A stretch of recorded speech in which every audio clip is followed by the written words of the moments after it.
Bonjour à toutes et à tous. Nous sommes ici pour présenter aujourd'hui une discussion avec deux invités qui sont très spéciales pour nous.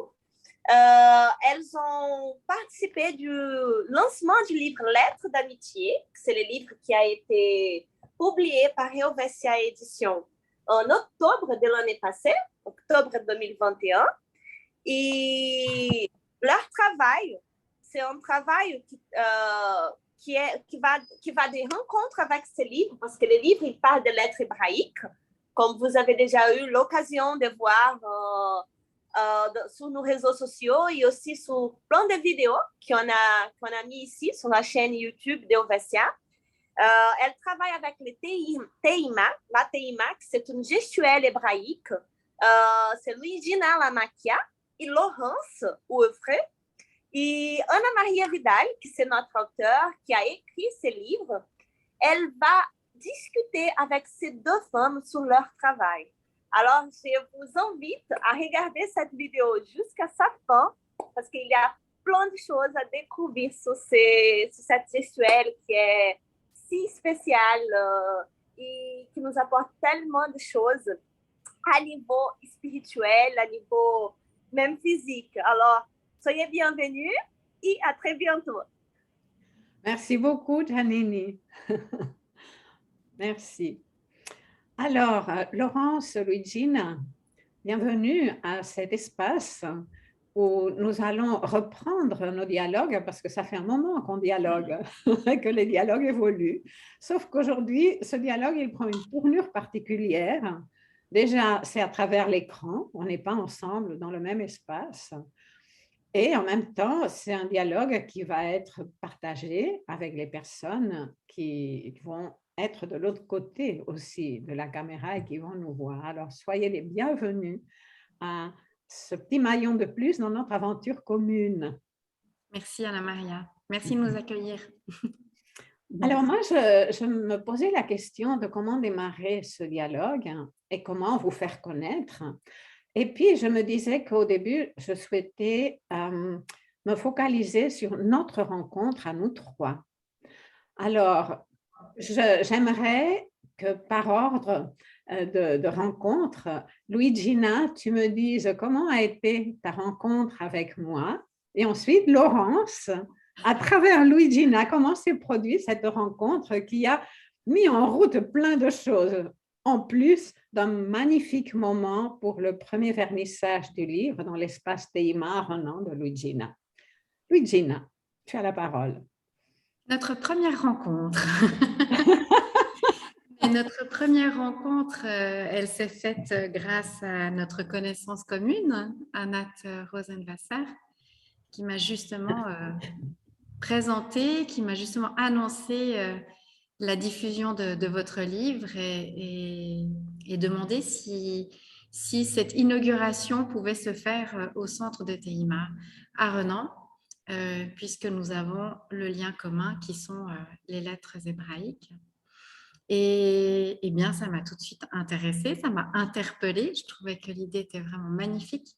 Non seulement j'aime les lettres hébraïques, mais j'adore aussi les livres. Donc, de faire ce lien, de participer à cette inauguration et l'inauguration d'un livre, je trouve que c'est tellement précieux et ça m'a vraiment enchantée. Donc, on a ensuite fixé notre séance avec toi et Janini, je crois. Nous étions toutes ensemble. Oui, en effet. Voilà. Et c'était vraiment une belle rencontre, très animée, nous étions toutes très enthousiastes et ce projet m'a vraiment beaucoup emballée. Je me suis retrouvée face à toi avec une richesse intérieure énorme et durant cette séance, j'ai découvert vraiment dans quel monde j'étais en train d'entrer et comme c'était beau de vous voir, Anat et toi, et ce lien d'amitié que vous avez et le fait de l'avoir retransmis comme ça dans ce livre. Donc, je vous suis vraiment très reconnaissante et c'est un projet qui nous porte maintenant puisqu'on va de l'avant depuis avec de très beaux projets et je me réjouis vraiment de la suite. Merci. Alors, avant de passer la parole à Laurence, je me disais, je ne me souviens pas exactement comment a été le déclic pour que, pour la présentation du livre, il y ait la danse. Est-ce que tu te souviens comment a été le déclic? Le déclic, c'est lorsque Anat a parlé de l'inauguration du livre. Et bien, comme nous avions les lettres écrites dans le livre, et bien là, j'ai proposé à Anat, je dis, mais on pourrait faire une petite représentation pour avoir les lettres en mouvement lors de cette soirée. Voilà. Et Voilà, toi, je crois que ça t'a emballé de suite. absolument, absolument. Alors, Laurence, tu es venue comment à cette confluence? Eh bien, je suis venue par Luigina qui m'a très gentiment proposé de la rejoindre pour danser les lettres en ta compagnie pendant ton explication, ta présentation. Elle m'avait déjà parlé de toi auparavant, d'Anat. Enfin, j'avais déjà eu quelques échos très positifs et j'ai été très touchée par cette proposition. Je suis toujours emballée quand il s'agit de danser, évidemment, et quand c'est les lettres encore plus. Donc, j'ai participé avec grand plaisir, sans réfléchir et sans connaître le livre encore à l'époque. Mais oui, voilà, non, je ne le connaissais pas, mais c'était pas grave. Je sentais que l'expérience était pour moi et ça a été une rencontre extraordinaire.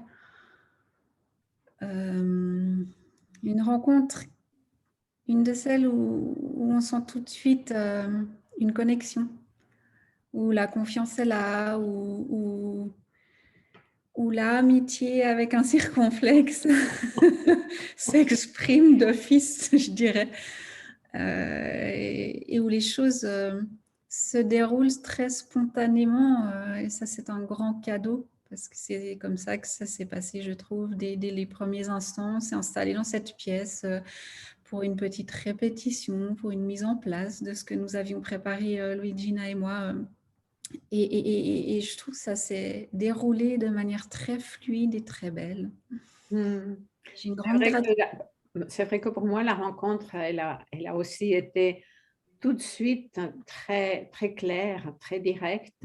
Et puis, ça m'a beaucoup ému le fait que des fragments de mon texte puissent être dansés et être en mouvement, parce qu'on a quand même en commun un amour pour la danse, en plus d'autres amours. Donc, c'était vraiment une croisée de chemins très particulière. Et j'aimerais que les personnes qui nous écoutent connaissent un peu, si on fait le chemin à rebours, un peu de votre histoire. Parce que là, c'est l'athéima que vous partagez, l'amour et la pratique de l'athéima. Mais si je regarde votre itinéraire de vie, il y a quand même des moments d'inflexion intéressantes où vous décidez d'être indépendante. Je vous laisse expliquer. Alors, qui souhaite prendre la parole en premier? Vas-y, Laurence. D'accord, alors j'y vais, je me lance. Indépendante. Oui, alors c'était dans des situations très différentes pour toi et pour moi. En ce qui me concerne, je travaillais à l'époque au CHUV en tant que physiothérapeute dans le service de traumatologie ainsi que dans celui des grands brûlés en chirurgie plastique. J'avais passé déjà 8 ans, je crois, dans l'institution. J'avais une équipe sympathique, mais je commençais à sentir un peu le poids de l'hôpital. Et j'avais une grande envie d'accueillir les personnes différemment que d'aller juste leur rendre une petite visite rapide en chambre. J'ai eu besoin de plus de liberté, je crois, pour probablement offrir une autre présence, un autre échange à la relation relation thérapeutique que j'établis avec les personnes qui viennent me voir. Et je crois que ça a été un des grands éléments. Et ensuite, des petites tensions dans l'équipe m'ont aidé, m'ont poussé à, à prendre cette décision. Voilà, des inconforts de la vie comme ça nous mènent à des décisions qui sont... Oh, je t'entends plus. La vie, elle sait bien des fois nous proposer des challenges pour que ça participe à la décision de notre positionnement. Tout à fait. Alors, voilà ce que je peux dire du choix d'une vie en tant qu'indépendante que j'apprécie au quotidien. C'est un très bon choix. Est-ce que tu veux t'exprimer, Luigina? Alors pour ma part, c'est un petit peu pour les mêmes raisons.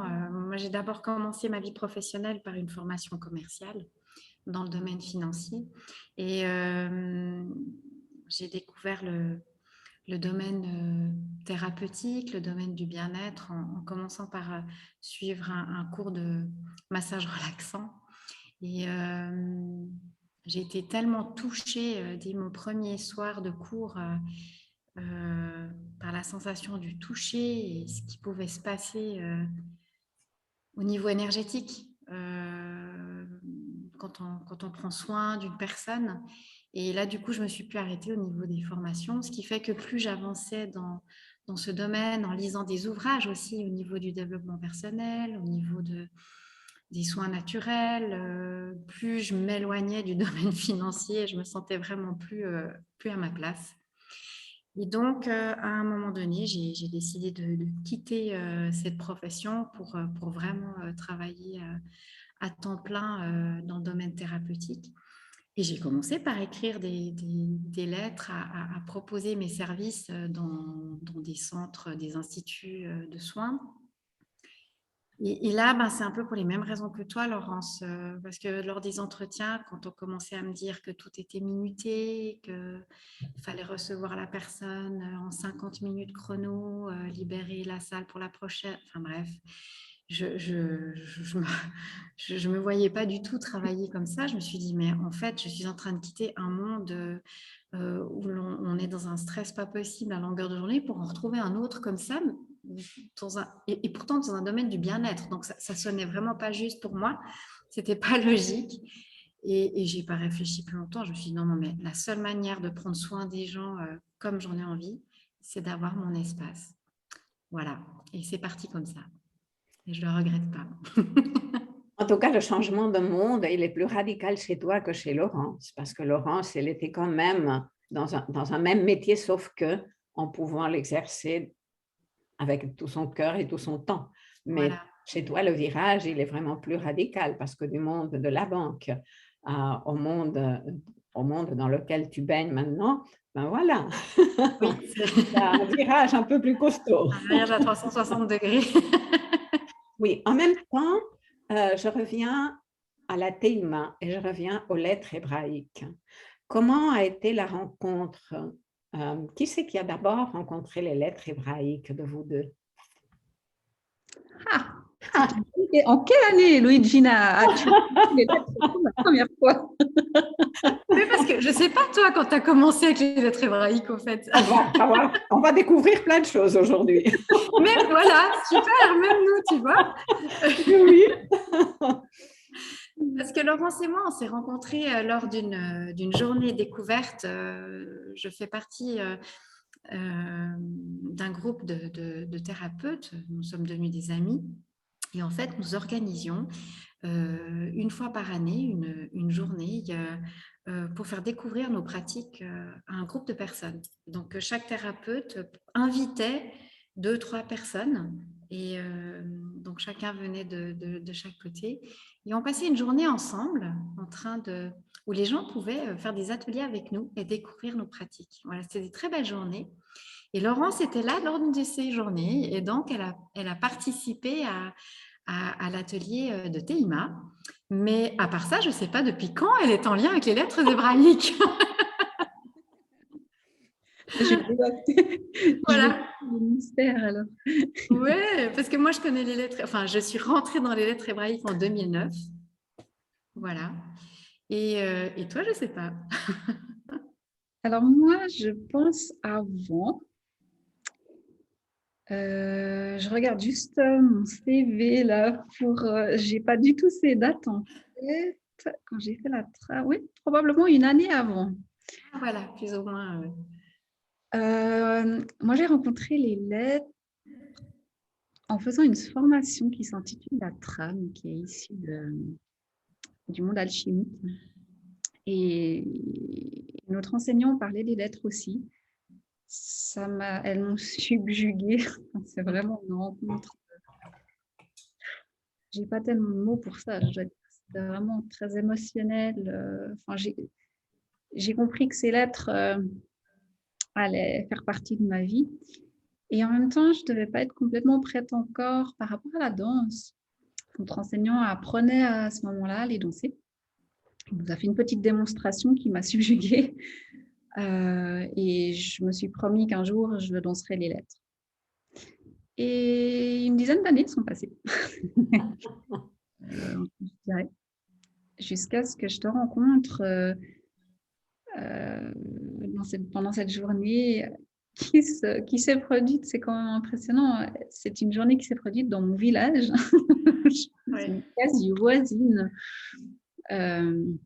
Et quand Luigina a présenté la Teima, les lettres hébraïques dansées, j'ai sauté sur Luigina pour m'inscrire directement. Et on avait une matinée, une après-midi. La matinée était déjà occupée, donc j'ai dû attendre l'après-midi pour participer. Et c'est une journée mémorable. C'est un moment que je n'oublierai jamais. Enfin, il est inscrit dans toutes mes cellules. Nous avons commencé par la lettre Tav, qui est la dernière lettre de l'alphabet, la dernière pour recommencer un nouveau cycle. C'était vraiment très symbolique et très, très beau.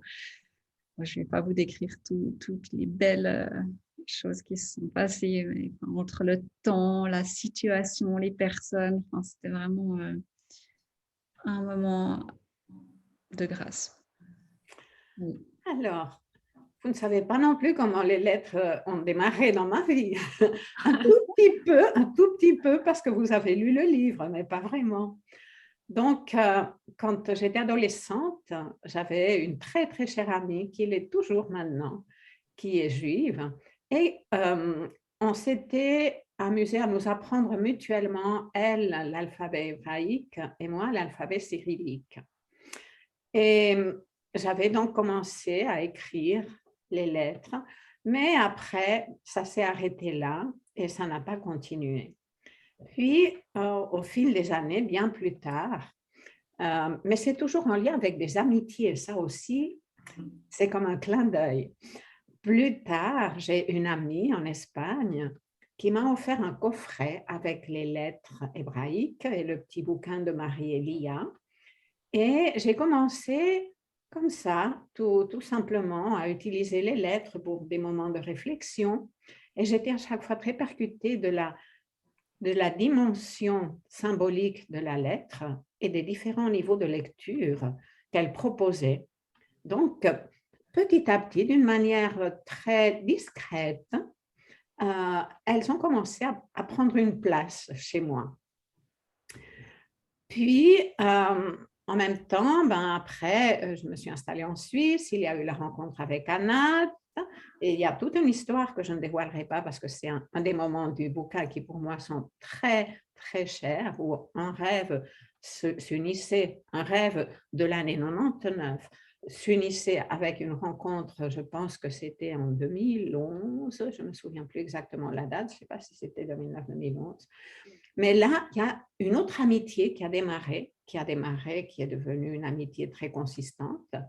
Et par le biais de cette amitié, le projet du livre des lettres d'amitié s'est produit, est né, s'est matérialisé. Et c'est là où nous en sommes aujourd'hui avec tout ce qui vient d'une impulsion de ces rencontres.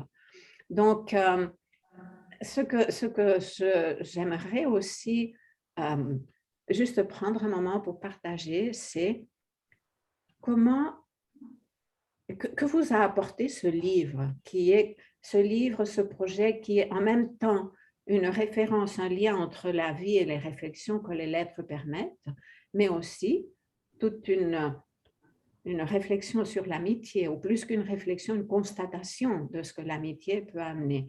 Et je ne vous ai jamais posé la question, j'avoue, qu'est-ce que la lecture du livre vous a amené? Donc, je vous prends maintenant avec des témoins pour écouter qu'est-ce que cette lecture vous a amené. Eh bien, si je peux faire le lien, moi j'ai rencontré les lettres de manière tout à fait par hasard. Peut-être quand même presque en même temps que toi, Laurence, quand tu parlais d'une année avant, parce que je partageais mon cabinet avec une autre thérapeute qui m'a parlé des lettres hébraïques. Je n'avais aucune connaissance des lettres hébraïques, vraiment, ouais, j'avais jamais eu cette approche. Et elle m'a parlé du livre de Marie-Elia. Et je suis allée acheter ce livre. Mais je ne l'ai pas vraiment lu. Je crois que j'ai lu 1 ou 2 chapitres comme ça. Et c'était bien mystérieux pour moi. Mais j'ai ni fermé, ni je me suis dit ça ne m'intéresse pas. Mais je n'ai pas continué non plus. C'était comme si c'était un peu loin, comme ça, un petit peu. Et en 2009, j'ai une des personnes qui venaient se faire masser chez moi, qui est juive également, qui avait rencontré les créateurs de la TEIMA lors d'un spectacle à Paris et qui a tellement aimé, donc Tina Bosy et Franck Laloux, et qui a tellement aimé qu'elle les a invités à Lausanne pour un stage sur les lettres hébraïques. Et là, elle vient en ma salle, elle me dit « Luigina, il faut absolument que vous veniez. C'est une pratique magnifique. » Elle me dit « C'est un yoga hébraïque. » Bon, alors j'y vais. Et là, effectivement, on débute le stage et on entre dans la chorégraphie de la lettre Aleph. Et là, j'ai été tellement touchée par cette chorégraphie, tellement touchée par la symbolique. Et c'est comme si on venait réveiller en moi quelque chose d'ancien. Et là, en fait, j'ai compris, je me suis dit, mais je suis praticienne en Ayurveda. L'Ayurveda m'a reliée à une certaine spiritualité. Et les lettres hébraïques, en fait, elles me relient à nos origines. C'est notre alphabet. C'est vraiment notre alphabet. Et là, toutes mes cellules se sont remuées, quoi. C'était vraiment une onde à l'intérieur. J'ai une telle émotion, je me suis dit, mais ça, je ne vais pas lâcher. Et je vais faire le lien maintenant avec ton livre. C'est que, voilà, toute l'étude des lettres, parce qu'ensuite, je me suis formée à la TEIMA auprès de l'École internationale à Paris. Et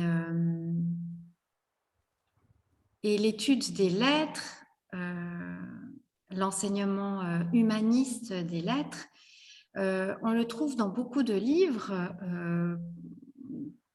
écrits par des philosophes, par des kabbalistes, mais c'est un monde quand même assez poussé. Hein, c'est une étude, je crois qu'il faudra plusieurs vies pour pouvoir... voilà. Mais ce que j'ai beaucoup aimé avec ton livre, eh bien, ces lettres, elles touchent parce qu'elles font ce lien avec l'amitié, avec ce A, accent circonflexe.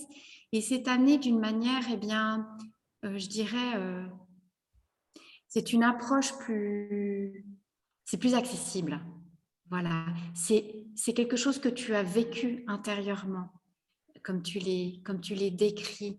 On traverse ces lettres en fonction de ce que tu vis, en fonction de ce que tu as expérimenté, en fonction de ton ressenti. Et du coup, c'est beaucoup plus proche de nous. Je dirais c'est plus accessible. Voilà. Et ça, c'est vraiment très, très beau. Merci beaucoup. J'ai envie juste de rebondir avant de te passer la parole, Laurence, parce que ma première approche au monde kabbalistique, j'avais aussi senti que c'était un monde qui était très hermétique, très intellectuel. J'avais même formulé chose qu'on ne peut jamais faire. J'avais dit, moi, jamais, la Kabbale, jamais. C'est pas pour moi. Et puis, ce qui est très intéressant, c'est que petit à petit, et je te remercie pour ce feedback que tu donnes, Luigina, parce qu'elles ont commencé à faire sens quand j'ai pu les relier à ce que je vivais. Et ça s'est produit au-delà de ma volonté. Et en même temps, je sentais que leur symbolique nous propose une structure ontologique essentielle. Et c'était pour moi très intéressant aussi de voir que ça allait au-delà du judaïsme, que c'est un langage universel, en même temps que nous sommes touchés directement parce que nous participons à cette culture judéo-chrétienne, qu'on le veuille ou pas.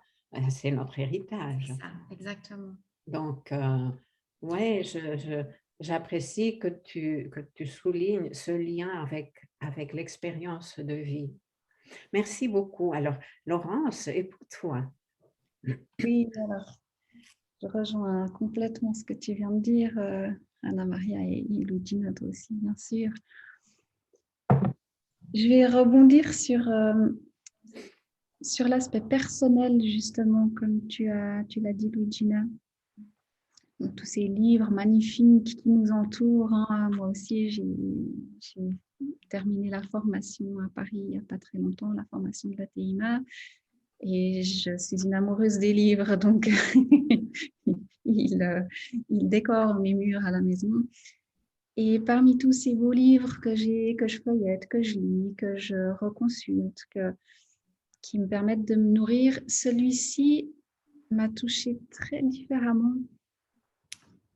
Justement parce que déjà rien que le fait de voir ce A circonflexe à chaque fois que j'ouvrais ce livre pour m'y plonger, ça me touche, j'ai le cœur qui... ça me touche beaucoup en fait, cette amitié. Je trouve que c'est magnifique ce que tu as... C'est un mot qu'on devrait garder comme ça. C'est vrai, j'ai fait la même réflexion. Oui. Et le fait de rentrer dans ce livre de cette manière me mettait déjà dans un état d'amour très profond. Et je vivais ton histoire tout en vivant la mienne, en m'incitant à vivre la mienne, en lisant tes réflexions, tes sensations, tes émotions, en suivant dans tes balades aussi. Ça me reconnectait à moi beaucoup plus, ça m'invitait à me reconnecter à mon vécu, à ma vie, en lien avec les lettres, et à me poser d'autres questions par rapport à ces lettres. Je ne sais pas si je suis très claire.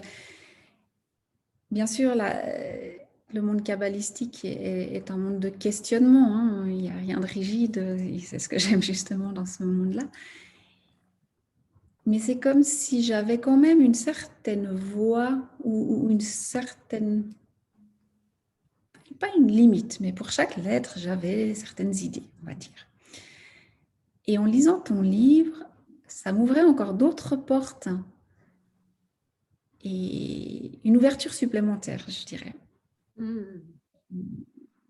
Qui m'a touchée et que j'ai beaucoup apprécié. Et je me réjouis de... j'ai terminé le livre maintenant, mais je me réjouis de m'y replonger de A à Z, enfin, même si c'est pas tout à fait le cas, n'est-ce pas?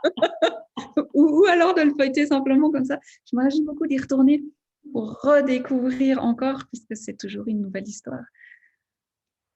Merci beaucoup. Moi, j'ai pris le risque de vous poser cette question sans savoir, mais je me suis dit, j'y vais, parce que ça fait un bon moment que j'avais envie d'avoir votre retour de la lecture. Et ça me touche beaucoup ce que vous dites. Et il y a plusieurs choses sur lesquelles je souhaite rebondir. La première chose, c'est sur cet accent circonflexe sur l'OA, qui s'est imposé à moi à un moment donné. C'était tellement clair. C'était tellement clair que l'amitié, la vraie amitié, vous avez décrit ce qui est pour moi l'amitié, et ça me touche que ça passe aussi à travers le livre, parce que c'est la capacité qu'on a à être à l'écoute de soi et de l'autre, et puis comment ça nous fertilise, et comment chacun repart enrichi après la rencontre. Et ça demande une qualité de présence, ça demande une réceptivité et ça nous met face à on en fait quoi de l'information que cette réceptivité nous permet d'accueillir. Et la TIMA demande une présence. Voilà. Et après, on en fait quoi de cette présence en lien avec les différentes structures. En même temps, pour moi, l'amitié, elle va au-delà des lettres hébraïques, c'est évident. Ce n'est pas obligatoire de passer par les lettres hébraïques, mais ça fait partie d'un temps de mon cheminement. Et puis, quand vous parliez du besoin de liberté dans votre choix en tant qu'indépendante, moi aussi, je me donne des fois la liberté de créer des mots. Qu'est-ce qui m'en empêche? Même si la première fois, c'était à mon insu, et je vous raconte une petite anecdote. C'était au début quand je venais faire des formations en Suisse, et je faisais une formation qui s'appelait l'autorité naturelle. À l'époque, c'était pour des cadres de l'administration. À l'époque, il n'y avait pas une femme, il n'y avait que des hommes. Ça date de 2003, une chose comme ça. Au fur et à mesure, j'ai vu des femmes apparaître, hein, mais à l'époque, j'avais eu que des hommes dans cette formation. Puis moi, j'aime bien préparer des PowerPoint avec de belles images, des analogies, et tout ça, comme support de cours. Première image pour le cours qui était dans une formation de leadership, un avion, un soleil, et puis positionnement, fond et forme pour parler de l'importance de la cohérence entre ce qu'on dit, ce qu'on fait et comment on le dit, mais aussi que notre discours est ancré dans notre corps et c'est notre corps qui parle. Mais j'avais mis en gros un seul mot comme titre, lidérer. Et un monsieur du public, des participants, dit Madame, ce verbe n'existe pas. Bon début, je me suis dit, ça démarre bien. Mais des fois, vous savez, ça va très vite, hein. Et puis, j'ai dit, ouais, ben, moi, j'ai fait une traduction directe de l'espagnol. En espagnol, on dit liderar. En catalan, on dit lidera. Ben, en français, on dit lidérer. Et puis, ça a amené toute une discussion.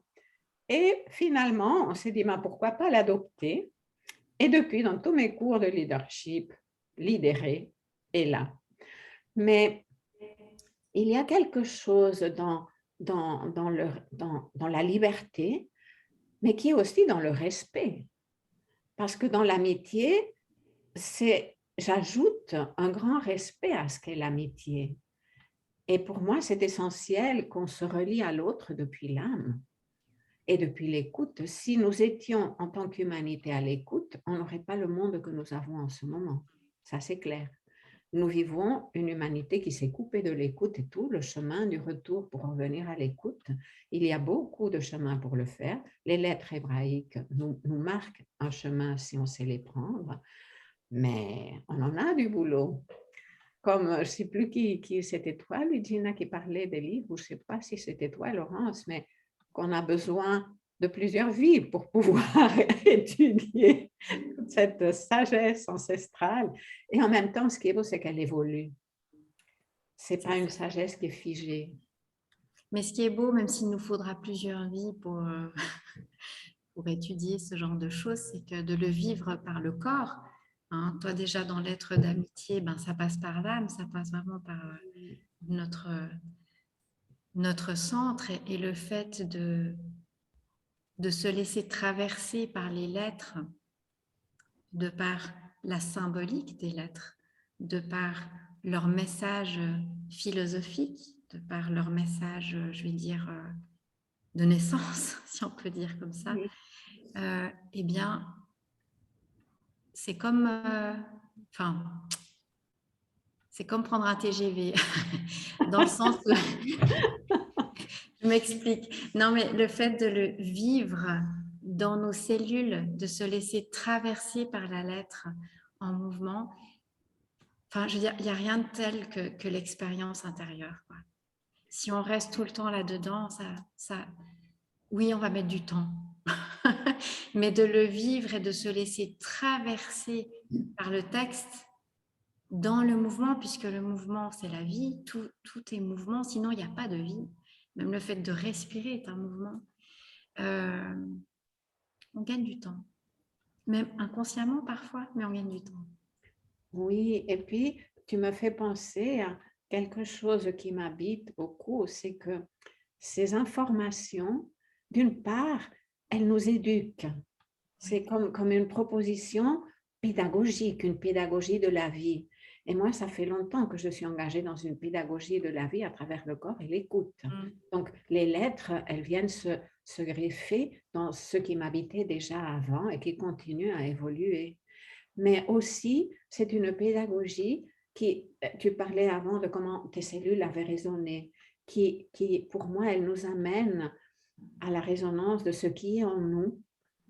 Mais on s'est coupé de cette écoute. Tout est à l'intérieur de nous. L'écoute, c'est en même temps intérieur et du grand tout.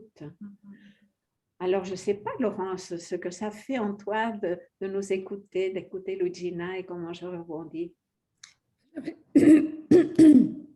J'avais envie de rebondir justement sur ce que tu disais, Luigina, par rapport à incarner et par rapport à ce que tu as dit toi aussi auparavant, Anna Maria, par rapport à cette personne qui t'a dit mais ce mot n'existe pas.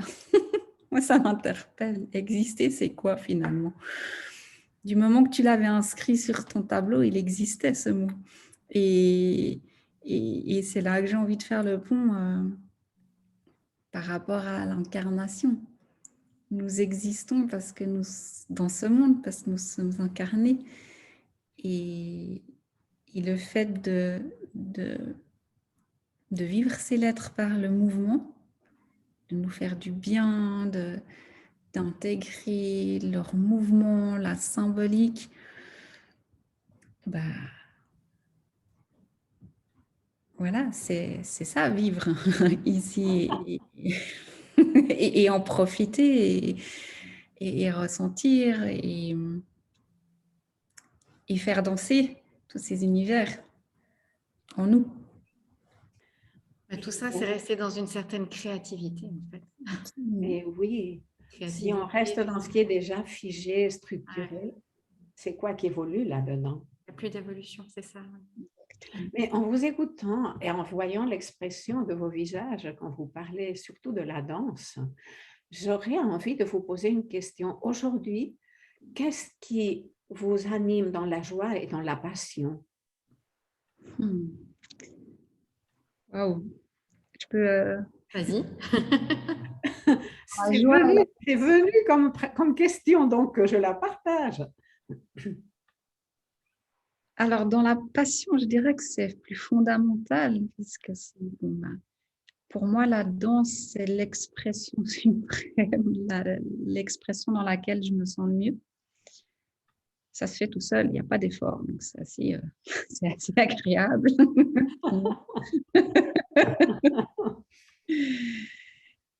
Et je me suis perdue là, je ne sais plus ce que je voulais dire par rapport... La joie, la passion. Oui, à la passion. Donc, dans cet ordre-là, c'est une passion qui m'anime depuis toute petite. Depuis mes premiers souvenirs, je me vois bouger d'enfant dans les fenêtres du salon, encore toute petite. Je crois que je suis née avec ça. Et la joie, c'est vraiment dans ces moments d'entrer en moi, de bouger de plus en plus profondément. On a parlé de cellules, mais ce n'est pas que des paroles, c'est une réalité. Et c'est quelque chose d'extraordinaire de sentir son corps à ce point-là, de le sentir... Il y a une idée d'expansion et on parle de compaction, d'expansion, hein, ce mouvement cellulaire, ces mouvements cosmiques, enfin, voilà, on se rejoint. Et ça, c'est source d'une joie immense, une joie qui vient vraiment de l'intérieur, qui nourrit, qui donne envie de continuer à vivre et explorer tout ça. Jusqu'à toutes les vies. Jusqu'à mystère. Et pour toi, Luigina?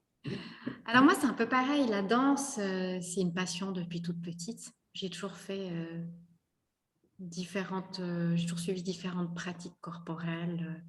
C'est quelque chose dont j'ai toujours beaucoup aimé. Et puis, il y a eu une petite coupure. Il y a eu une coupure, ouais, la plus brève. Enfin, je ne vais pas tout raconter, mais il y a eu une coupure, c'est quand j'ai fait mes enfants. Voilà. Donc, du coup, on se donne à son rôle de maman. Et puis, il y avait mon activité d'indépendante aussi. Donc, je me suis plus vraiment, j'ai plus vraiment fait de sport, ni danse, ni rien. Et puis, pour une histoire, enfin, pour vous raconter une petite anecdote toute simple, c'est que au bout de, après notre deuxième enfant, il devait avoir 4 ans, quelque chose comme ça. Un soir, on sort avec mon mari et on va en discothèque. Ça faisait des années qu'on n'était pas retourné en discothèque. Et là, je me suis rendu compte à quel point, je ne savais plus danser, à quel point le corps était lourd, à quel point je me suis sentie maladroite. Et là, je me dis, non, mais ça va pas du tout. Quand on rentre dans un certain rythme de vie et puis on s'oublie, enfin voilà, il y a d'autres choses à faire. Et la rencontre avec la TIMA a éveillé de nouveau ce mouvement intérieur, et c'était tellement délicieux, je ne pouvais plus m'arrêter et je ne peux plus m'arrêter. Alors ça, c'est la passion. Et puis la joie, alors ce que j'aimerais dire, c'est que, alors oui, alors ça m'a apporté une joie profonde quand je danse les lettres, justement parce que comme on a dit, ça anime plein de choses à l'intérieur, il y a une reconnexion qui se passe, voilà. Mais cette joie aussi, c'est le partage. C'est le partage aussi quand on danse à plusieurs. Et là, on sent la présence de quelque chose. Il y a quelque chose. Quand on parle des cellules, c'est pas que les cellules intérieures, mais il se passe quelque chose dans la pièce dans laquelle on danse. Et j'ai des souvenirs dans la formation professionnelle, parce que souvent j'entends des gens dire « Ah, on aime les petits groupes, on aime pas qu'il y ait trop de monde, etc. » Mais ce que je peux dire, c'est que je me suis retrouvée à danser les lettres à 25 personnes dans une salle et on a juste l'impression d'être dans une cathédrale. Il y a des moments de grâce comme ça, et ça, c'est ce partage ensemble des lettres en mouvement. Et oui, il se passe quelque chose. Et ça, c'est une joie, mais énorme. Voilà, et c'est pour ça qu'on a envie d'y retourner, Oui, de continuer. merci beaucoup de ce partage. Et je ne peux pas éviter de faire le lien que pour moi, toute rencontre, c'est comme si on était dans un temple sacré. Voilà, c'est ça. Pour moi, il y a un grand besoin, je ressens un grand besoin de participer à la sacralisation du quotidien, des choses les plus simples, et très particulièrement les espaces de rencontre avec l'autre, que ce soit un ou que ce soit un groupe. Voilà. Et pour moi, il y a eu donc aussi tout un passage par la danse qui m'a porté pendant plein d'années. Après, j'ai eu besoin d'intégrer la parole, la voix, le discours. J'ai aussi été amenée à faire un arrêt sur image à niveau corporel à cause de problèmes de santé. Et c'est complexe quand on vit cela, quand on a eu un tel rapport au mouvement, à l'expression corporelle, à la danse, etc. Et en même temps, ça m'a invité, entre guillemets, à explorer autrement comment rester en lien avec ce mouvement de vie en respectant les besoins du corps. Mais le corps est notre premier temple. Oui. Le corps a toute l'information de la vie. Et donc, il y a déjà tout ce que nous avons, tout ce que nous pouvons faire pour honorer notre corps, pour honorer notre incarnation. Et comment c'est grâce au corps que nous incarnons aussi la parole. Oui. Et donc, moi, j'aimerais beaucoup que ce livre des lettres d'amitié inspire les personnes à leur propre recherche. J'ai eu des retours très beaux, c'est vrai, mais je pense que c'est la rencontre et l'amitié avec accent circonflexe qui booste notre inspiration et qui fait qu'après, il y a des choses qui germent en nous.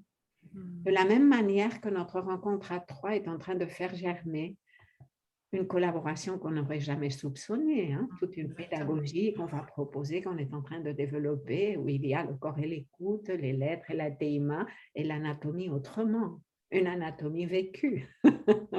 Donc, voilà, on verra tout ce que cela va porter. Mais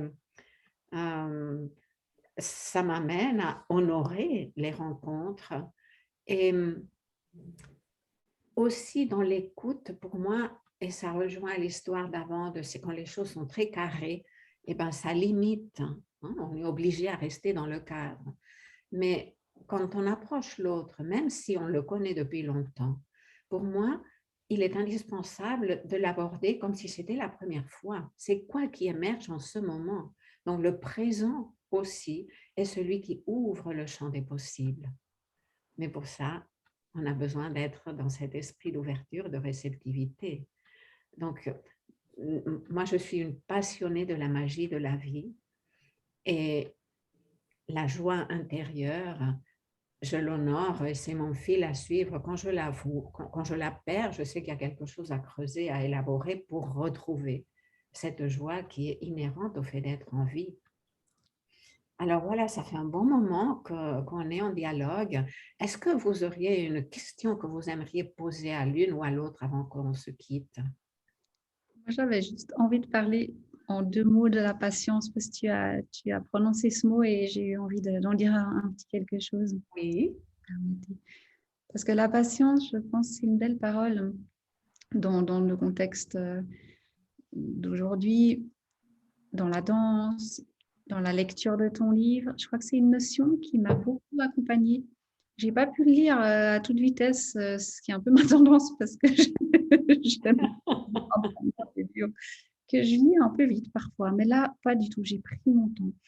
Et tu as parlé de laisser germer la graine, enfin, les rythmes lents, ralentir, prendre son temps pour écouter, pour sentir, mais c'est fondamental. Et encore tout récemment, ce week-end, en formation avec Jörg Schurf, qui est un ostéopathe extraordinaire, qui nous parlait des rythmes lents et des différents rythmes du corps. Et ces rythmes lents qui sont la stabilité. C'est tellement intéressant ce que tu dis là, ça me touche beaucoup parce que ce livre, il n'a pas été écrit d'un trait. Les lettres apparaissaient, puis après, il y avait un intervalle. Et en fait, avant d'être publié par Helvetia, il s'agissait d'un livre à tableau. Et puis, dans le livre à tableau, il y avait une lettre, une feuille transparente comme un voile. Une lettre, une feuille transparente comme un voile. Dans l'édition d'Helvetia, on a rassemblé les photos. On a mis au lieu du voile les photos de chaque tableau. Mais c'est un livre qui a été écrit hors du temps. Et moi, je suis une impulsive et une impatiente et une passionnée. Et j'étais moi-même surprise de comment ce projet prenait son temps. Et tu n'es pas la première personne à dire qu'elle n'a pas pu le lire comme ça d'un trait, qu'il a fallu le lire petit à petit. Et ça me touche beaucoup parce qu'il a émergé petit à petit, sans même savoir au début que ça allait devenir un livre. Donc, c'est très intéressant. Merci beaucoup. Et toi, Luigina, il y a quelque chose que tu aimerais dire avant qu'on se quitte? Oui, alors moi, je n'ai pas vraiment de questions, mais ce qui nous rejoint en fait par rapport à ce qu'on vient de se dire, quand tu disais que tout est un commencement tout le temps, effectivement, restons dans le Bereshit, dans le commencement et l'émerveillement. Parce que c'est vraiment... Et je crois que c'est vraiment ce qui nous lie toutes les trois, parce qu'à chaque fois qu'on se retrouve, de l'émerveillement, de la joie, exactement. Et ça, c'est ce que j'ai envie de dire également aux personnes qui nous écoutent, c'est que chaque instant est un commencement et surtout de rester dans l'émerveillement. L'émerveillement, voilà. Oui, absolument. Et j'aimerais juste, avant qu'on se quitte, encore dire quelque chose qui est apparu au fil des conversations, c'est aussi l'amour pour les livres. Oui. Et ça, c'est quelque chose aussi qui m'habite depuis que je suis petite. J'ai baigné dans le monde des livres depuis ma plus tendre enfance. Et les livres sont aussi de grands amis qui nous accompagnent dans notre cheminement. Exactement. Ouais. C'est sûr. Donc, merci beaucoup pour ce temps partagé et pour les personnes qui nous ont écoutés. J'espère que cette conversation soit aussi comme une rencontre est comme une source de curiosité, d'investigation, d'inspiration. Est-ce que, Anna-Maria, est-ce qu'on peut juste donner peut-être le site internet aussi du centre de TEIMA si des personnes veulent Oui, avoir plus d'informations sur la pratique? tout à fait. Donc, site www.centredeteima en minuscule tout appendu.ch. Voilà. OK.